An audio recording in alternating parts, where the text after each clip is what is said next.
नैमिषारण्य है, पूरब में एक दिव्य क्षेत्र है नैमिषारण्य। देखिए ये भी वन क्षेत्र है और वहां भी एक अरण्य क्षेत्र है, वन क्षेत्र है। विद्वानों के सत्र लगा करते थे पूर्व में, साधु संतों के मेले लगा करते थे पूर्व में।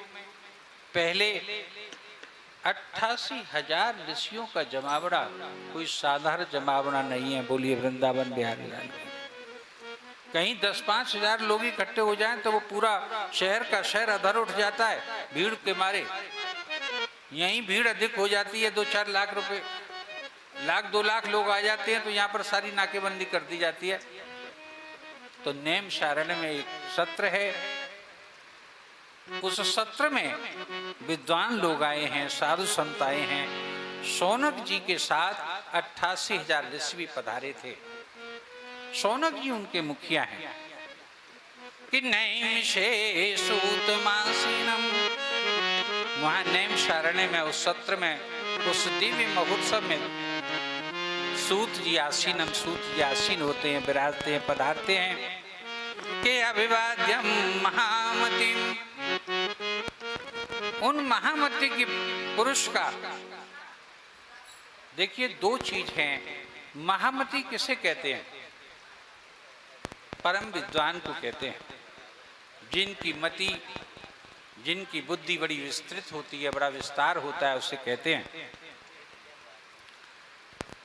तो वहां शौनक जी ने जैसे ही सुना कि कृष्ण द्वैपायन व्यास जी के परम प्रिय शिष्य सूत जी पधार रहे हैं, और जैसे ही ये समाचार उन्होंने सुना तो उनके अभिवादन के लिए तैयार हो गए। पहुंची उनकी सेवा में, उनको प्रणपात किया, उनको माल्यार्पण इत्यादि कराया और प्रणपात करके चरणों में प्रणाम करके उनसे क्या प्रार्थना की कि कथामृत रसास्वाद, कि हे प्रभु, हे सूत, जब आप पधारे गए हैं तो मुझे ऐसी दिव्य कथा सुना दीजिए जो अमृत के समान हो। कि कथामृत, ऐसी कथा का मुझे अमृत दे दीजिए कि रसा स्वाद रस से परिपूर्ण हो। मैं आपसे एक प्रश्न पूछता हूँ कि यहाँ कथामृत रसास्वाद एक पद है, यानी शब्द समूह है। जब अमृत शब्द कह दिया तो वो रसास्वाद कहने की जरूरत थी क्या? कोई शरबत कह दे तो फिर उसमें मीठा पूछना है क्या? शरबत तो स्वयं मीठा होता है, ये लीजिए शरबत साहब, शरबत पीजिए। कभी कल्पना किए कि कोई कड़ोगा जल आपको शरबत मान करके दे देगा? आप विशेष अतिथि हैं तो नहीं देगा। किसी साली को मजाक करनी हो तो शायद कर भी दे। बोलिए वृंदावन बिहारी लाल। किसी को मजाक करना हो तो शायद कर भी दे कि कथामृत रसास्वाद। लेकिन अमृत होता है क्या? कि अमृतम औषध्यो सर्वे, सभी औषधियां अमृत करी जाती हैं। औषधियां कड़गी भी होती हैं, औषधियां मीठी भी होती हैं, प्राणों की रक्षा करती हैं। अमृत होती हैं जो मरने नहीं देती, बचा लेती हैं।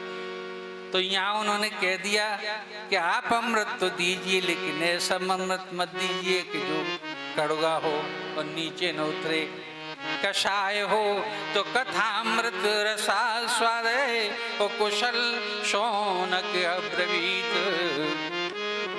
शौनक जी के विषय में एक बड़ी भारी विशेषता है कि ये बोलने में बड़े कुशल हैं। तभी उन्होंने साफ साफ कह दिया, शौनक जी का चरित्र यहाँ पर ऐसा दिव्य तरीके से आया है कि इतना बड़ा विद्वान कोई होगा नहीं संसार में जो बोलने में कुशल हैं। और द्वापर युग की ये विशेषता है कि जो बोलने में कुशल है, जो वक्ता सर्वश्रेष्ठ है, वही सम्मान का पात्र है, वही आदर का पात्र है, वरना आदर नहीं होता। अब कलयुग में तो किन का आदर होता है? जिनके पास बड़ा आश्रम है उनका आदर होता है, जिनके पास ज्यादा चेले हैं उनका आदर होता है, जिनके पास बड़े बड़े चोंगा और सुनहरे सुनहरे वस्त्र हैं उन साधुओं का स्वागत होता है, जिनके पास बहुत पैसा है उनका स्वागत होता है।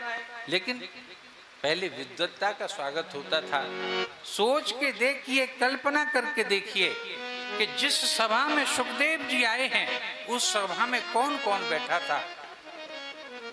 उस सभा में उनके बाबा बैठे थे पाराशर जी, उस सभा में उनके पिता बैठे थे कृष्ण द्वैपायन व्यास जिन्होंने भागवत स्वयं लिखी थी। उस सभा में सप्तऋषि बैठे थे जो आकाश मार्ग से उतर करके आए थे, और नाना प्रकार के प्राचीन से प्राचीन ऋषि बैठे थे। लेकिन आदरणीय वक्त वो सब भड़बड़ा करके उठ करके खड़े हो गए जब सुखदेव जी आए, सुखदेव जी पधारे। ऐसी क्या घटना हो गई, आज के जमाने में आज के समय में कोई बालक आ जाए और जहां हम बड़े बूढ़े बैठे हों तो कौन उठ करके खड़ा होगा।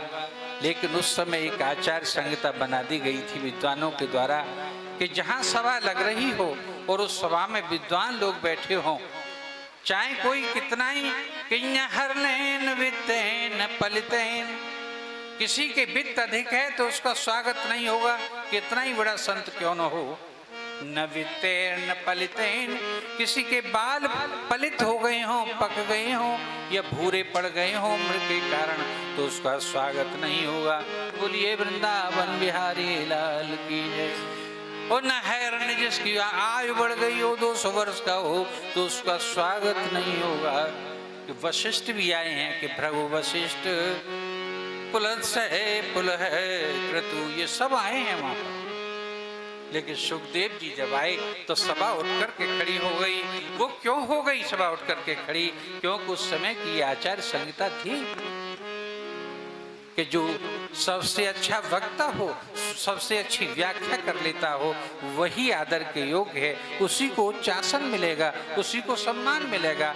इसलिए सुखदेव जी को सम्मान मिला। तो नैमिषे सूतमासीनम अविवादम महामतिम और कथामृत रसास्वाद कुशल शौनक अब्रवीत। बोलने में बड़े चतुर, बड़े होशियार, बड़े कुशल, बड़े विनम्र भी, लेकिन अपनी वाणी से अपने अर्थ को कह देने वाले, जो चाहते हैं उसको कह देने वाले शौनक जी ने उनसे प्रश्न कर दिया कि प्रभु हमें ऐसी कथा सुना दीजिए। आदरणीय भक्तों, श्रीमद् भागवत कथा सशर्त कथा है, उसमें शर्त रख दी गई है।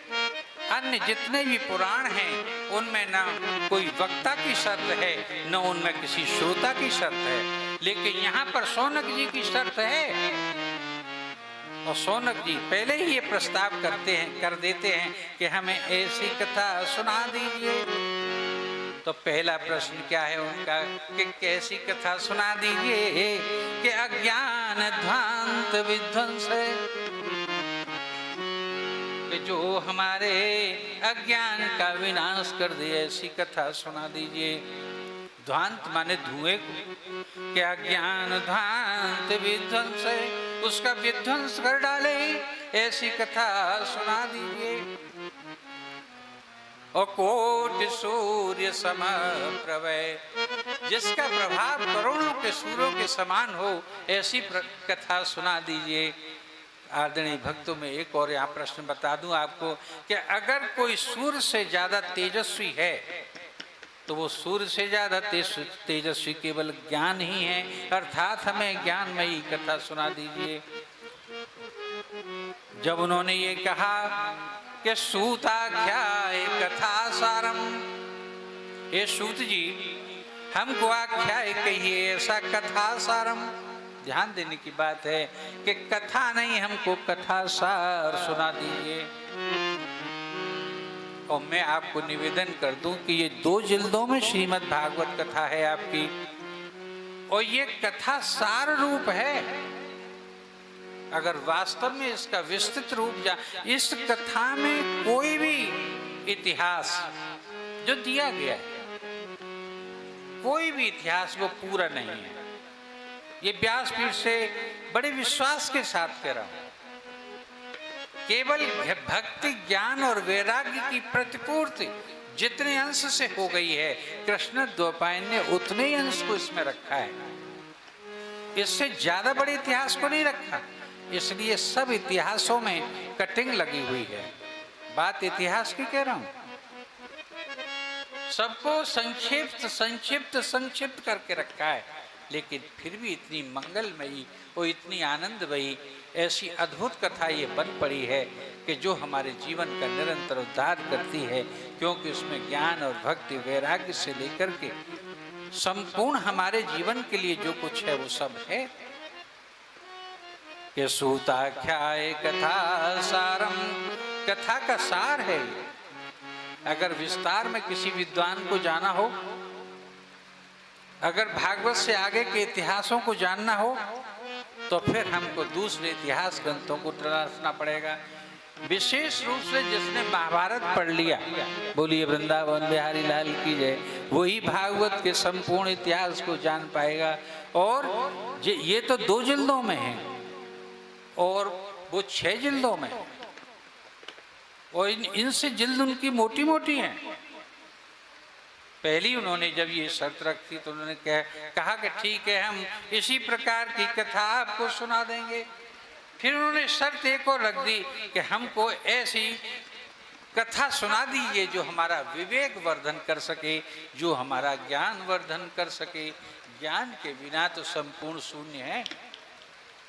कभी कभी आप सोचेंगे, बिना पढ़ा लिखा व्यक्ति सोचेगा, श्रमजीवी व्यक्ति सोचेगा कि हमको ज्ञान की क्या आवश्यकता।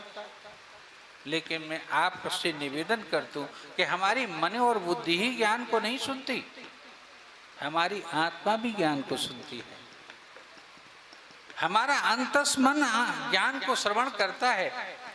देखिए, गीता है, ज्ञान का परम ग्रंथ है गीता, भगवत गीता। मृत व्यक्ति सरसैया, एक तरह से मृत सैया पर पड़ा होता है, बोल बंद हो जाता है, कानों की श्रवण शक्ति वृद्धावस्था के कारण पहले ही खत्म हो गई, शेष बची थी तो कोमा में चले जाने के कारण खत्म हो गई। चौधरी सब कुछ खत्म हो जाता है, उसका प्राण नहीं निकल रहे हैं, छटपटा रहे हैं पापों के कारण। गीता का पाठ हम आरंभ कर देते हैं और जैसे जैसे गीता के अध्याय को जीवात्मा सुनती है, वैसे उसके प्राणों के पाप क्षीण होते हैं और उसकी कष्ट की निवृत्ति हो जाती है, अर्थात उसका प्राणांत हो जाता है। बोलिए वृंदावन बिहारी लाल की जय। जबकि उसमें श्रवण शक्ति नहीं थी, उसे दिखाई नहीं दे रहा था, उसकी आंखें बंद थीं। फिर वो कथा किसने सुनी मेरे भाई? मन जिसका कोमा में चला गया था, फिर वो कथा किसने सुनी गीता की? गीता का जो ज्ञान था, जो भगवान ने दिया है, जो भगवान की श्रीमद् भागवत का ज्ञान है, जो इसमें संकलित है, कृष्ण द्वैपायन व्यास ने, जो भगवान के ही अवतार ज्ञानावतार विग्रह हैं, उन्होंने दिया है। इसको तो जीवात्मा सुनती है। बोलिए वृंदावन बिहारी लाल की। यहाँ पर जो देह हैं, जो चित्र लगे हुए हैं, उनको आह्वान करके उनकी जीवात्मा को जहाँ भी हैं, भटक रही हैं तो, और कहीं अन्यत्र हैं तो उनको बुलाया गया है और वो उनको श्रवण के लिए आई हुई हैं और वो इनको सुन रही हैं। और जब उनको पूर्ण 7वें दिन जब इनका विराम होगा श्रीमद् भागवत कथा का, उनको भगवत ज्ञान की प्राप्ति होगी, तो वो उनके पाप क्षीण होंगे, संसार में जो जन्म जन्मांतर से लेके आए थे, और वो मुक्त होकर के पंख लगा करके